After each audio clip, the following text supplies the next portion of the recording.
She is an exceptionally brilliant criminal psychologist, and she possesses a memory that far surpasses that of ordinary people. She can instantly remember the floor number of a colleague she has met only once. But she is also a genuine oddball, because she lost 10 entire years of her memories, so she often goes bungee jumping, something no one else dares to try, just to find the feeling of being alive. 10 years ago, Lisa was just an ordinary high school student. That night, she left school at 8 p.m. sharp as usual. Then she took the bus home. At 8:50 p.m., she arrived back at her own yard, but when she stepped inside, it was completely dark. Lisa tried flipping the light switch, but the light didn't respond at all. Just as she was about to call out for her uncle, something strange touched her feet. She picked it up and saw it was a puzzle piece. A puzzle piece with a bizarre image on it. But before she could think it through, another sensation hit her feet. Warm and sticky. Growing up in a family of cops, her instincts told her it was a pool of blood. Following the trail of blood, she found her uncle lying in a pool of it. The police quickly cordoned off the scene. The detective assigned to the case was a new recruit named Jack. For him, this wasn't just a murder case, it was the greatest challenge of his career. The forensic examiner initially determined the victim was killed with a single blow from a sharp object like an awl. Time of death was locked in around 9 p.m. There were no signs of forced entry at the scene, and the victim had no defensive wounds on his body. This meant the killer was someone the victim knew extremely well, someone he had absolutely no guard against. All suspicion immediately fell on Lisa,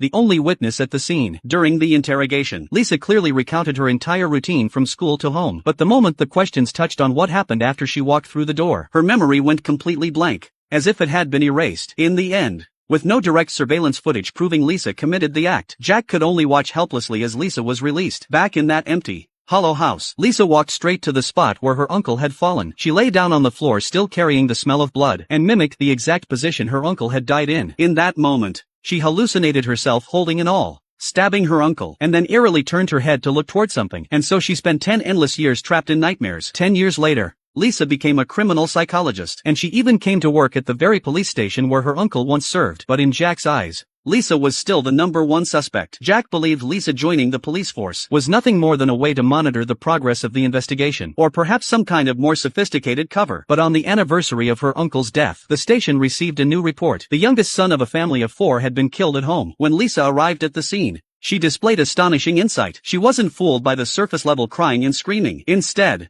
she quickly picked up on the inconsistencies in the environment. The award on the wall showed the victim was far more accomplished than his older brother, and every single item in the older brother's room had a name tag on it. Psychologically, this is a sign of extreme inferiority and a desperate need to claim ownership. Most critically, when the older brother described what happened, he vaguely referred to the knife, a specific word, as something sharp instead. Changing the term mid-sentence without reason showed that subconsciously, he was trying to create psychological distance from the victim. And the vague description of the weapon was because he couldn't face the weapon he had used with his own hands. Sure enough, on the second retelling, the older brother's psychological defenses collapsed. He admitted that long-standing jealousy and feeling ignored had led him to accidentally kill his brother. As Lisa demonstrated her incredible talent for solving cases, Jack's suspicion only grew stronger. He felt Lisa understood crime too well enough to perfectly conceal her own. So Jack decided to re-examine the reasoning from 10 years ago, and personally retraced the exact route Lisa had taken that night. At 8 p.m., he set off from the school, simulating Lisa's commute. The bus did indeed take over 30 minutes, but he also took that unmonitored shortcut, and that path was hidden and deserted. It was practically the perfect channel for a crime. When Jack stood at Lisa's front door with a stopwatch in hand, he was even more certain the timeline matched up perfectly. Just as Jack felt the truth was within reach, Lisa received an anonymous package at home. The moment she opened it,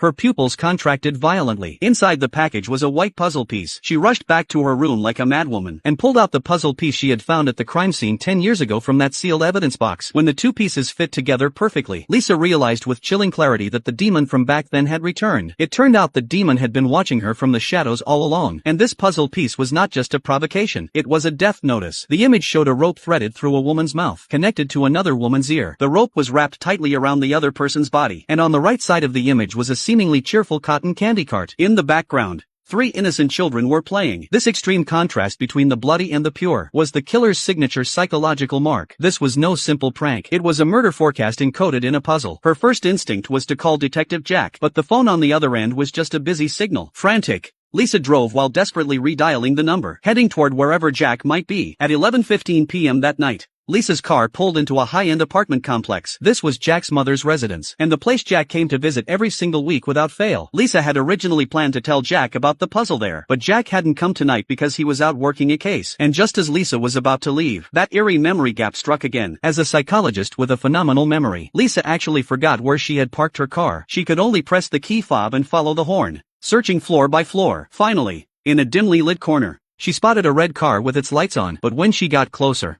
her intuition made her stop in her tracks. That bright red sports car looked incredibly out of place in the garage, and what sent a chill through her even more was the woman sitting inside. There were shocking tear tracks on her neck. The death foretold in the puzzle had already become reality.